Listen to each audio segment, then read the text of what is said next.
Lebanon's Hezbollah and its allies look set to lose their parliamentary majority. That's according to preliminary results from the first general election since the country's economic collapse. Voters took to the streets to celebrate, with supporters of opposition candidates saying they hope to deal a blow to the ruling politicians who they blame for the crisis. Turnout for the elections was low. Our reporter Rebecca Ritters is in Beirut. With the Hezbollah bloc likely to lose that majority, what will the new Lebanese government look like, Rebecca? Well, Ben, it's still a little bit too early to be able to make any predictions. As you said yourself, votes are still trickling in. But even after the votes are all completely counted, Lebanon is notorious for taking a very long time to form government. So exactly how it will look is hard to say at this point. But as you mentioned, Hezbollah does look to be losing its parliamentary majority. That instead going to the far-right Christian Lebanese Forces, part of the so-called Saudi-US alliance.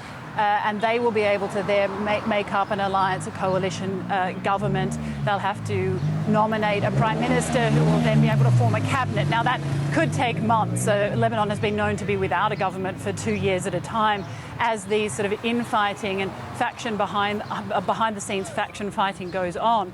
But what is clear, and what was really going into this election, one of the huge issues was the Hezbollah issue, and it does appear that people have voted with their feet, many going into this election saying Hezbollah has caused all the problems. Other people saying that Hezbollah isn't the only problem in this country and we need to deal with corruption on all levels. But people certainly voting with their feet. A lot of independent candidates also winning seats. We're looking at maybe 10 seats for the so-called change opposition candidates, and they'll play an important role as you've got these two opposing blocs, the Lebanese forces on one side, Hezbollah on the other, and these independent candidates playing quite an important role in the middle. Okay, whatever sort of coalition we get and however long it takes, what are people expecting from the new government? Because I bet the list is long.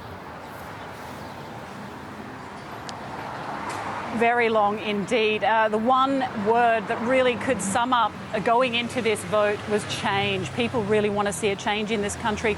It was the first vote since the country's near complete economic collapse. And 80% of people in this country now live below the poverty line. The currency has lost 90% of its value. The electricity is on for 1 hour a day. People have to survive with generators, but they can't afford fuel to run them. So people really living day to day, and they want change. They're really fed up. Most of the people I've spoken to said, that they weren't going to vote for establishment parties. Now, obviously, there are other people, and that's why the Lebanese forces have come out in front, who believe that Lebanese forces were the only way to make change because it was going to get Hezbollah out. Other people saying that isn't the case, but that is definitely what people are calling for, and it does seem to have been heard and heeded. And, I think that the new government, whichever form it takes, is going to have to listen to that in the future of Lebanese politics. Rebecca, why then such a poor turnout at the polling booths? Yeah, that was quite surprising, actually, and really disappointing. Here, a lot of people yesterday saying we just can't believe it. We were expecting such a high turnout, and especially with the diaspora vote, which was 1 week earlier, and that had a surprisingly high turnout with a lot of people voting outside of Lebanon, a lot more than in previous years. But 41% of people came to the polls yesterday, and that's much lower than even the last election, which was nearly 50%. So people very disappointed.